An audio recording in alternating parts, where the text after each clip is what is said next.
there's one sure thing in this uncertain world. A galley ride will always take you to places where there's excitement tinged with sun-drenched history. You're on the coast of the Mediterranean, that compelling sea where civilization and romantic living grew side by side. The Pict's magic carpet has transported you to the mosques and minarets that conjure up an Arabian Nights atmosphere, where magic carpets were always a picture book part of life. For we've left Europe. This is the strange city where Western concepts and Middle Eastern magic are superimposed. It was a horse like ours over 2,000 years ago that brought Alexander the Great here to found this city in his name. Alexandria, Egypt's beguiling seaport, captured in turn by Romans, Turks and Arabs, as this old fort reminds us, silently.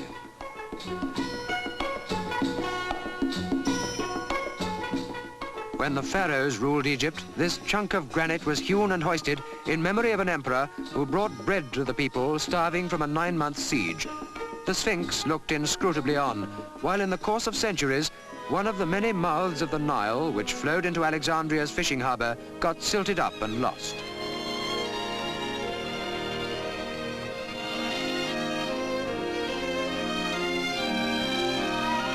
You sail here in waters which once were lit by the great Pharos lighthouse, the seventh wonder of the ancient world, destroyed in an earthquake a mere matter of 600 years ago, just the day before yesterday in Egypt's historical reckoning.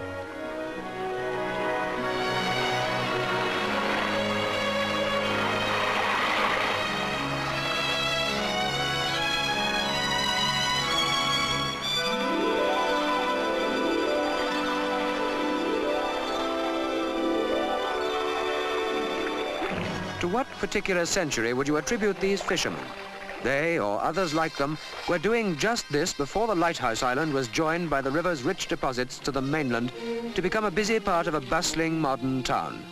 Nobody must tell them they're out of pace with the streamlined city, because they too are part of Egypt's ancient romance that posterity would want us to preserve.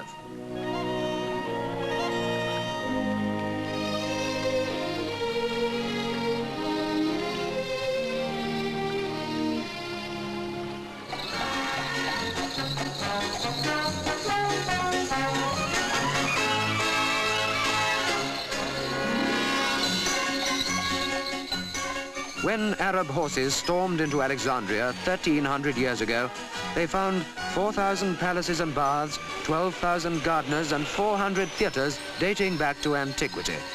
But there are surprisingly few ancient traces left here, where 15 miles of corniche give a south of France look to the seafront road that leads east, where we're heading, to the palm-girt Montaza Palace, where ex-King Farouk disported himself in luxury.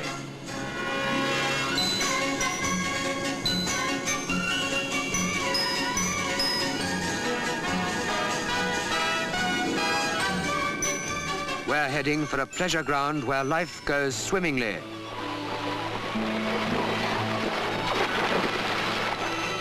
Once, this was the king's private beach, exclusive to his chosen favorites. Today it belongs to everyone.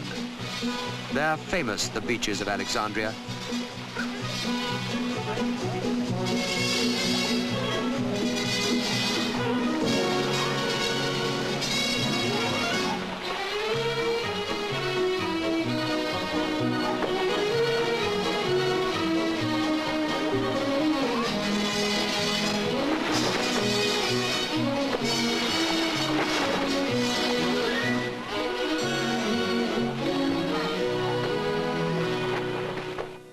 From the dazzling sunshine, we've come now to the shadowy world of the catacombs, one of Alexandria's ancient remainders that survived all the sieges and rebuilding, to be discovered by chance just 60-odd years ago. A burial place hewn out of the living rock and dating back through Greek and Roman times to the days of the pharaohs, when snakes and crocodiles were gods.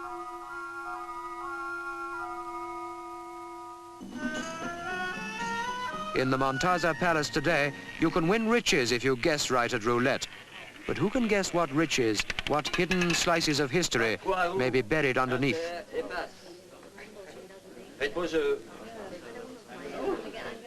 Faites vos jeux, s'il vous plaît.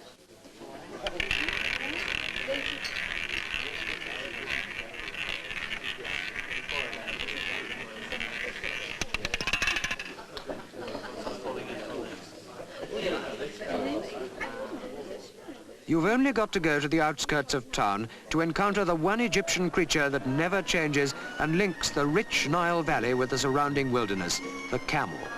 From the western desert away to Upper Egypt, there are camel sales like this one near Aswan, the key market for trade with the Sudan. Here you see fellahin faces unchanged from the faces depicted on the tombs in the Valley of the Kings. Here, life has stood still through the scurrying centuries. Yet, ironically, it's here at Aswan, where the Nile bursts through the granite rocks in a huge cataract, that a great dam is to be built, which will fertilize the desert wastes, but must inevitably inundate some of the ancient monuments. The biggest change that Egypt's seen in 3,000 years. There have been changes too in the Red Sea. Here at Hurghada, the capital of the area, you can take a motorboat out among the coral reefs for the sort of fishing that most people only dream about. The perfect excursion, here where not long ago pirates made life perilous.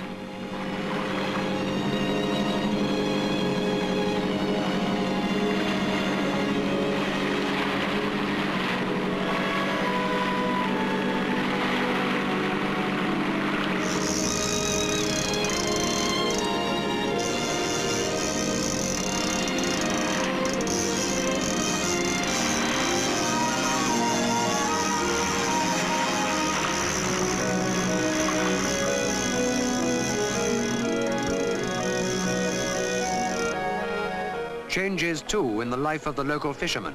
Paraffin lights are the only concession they'll make to modernity as they put out at dusk to lure the self-same fishes that their ancient ancestors speared by the light of flares.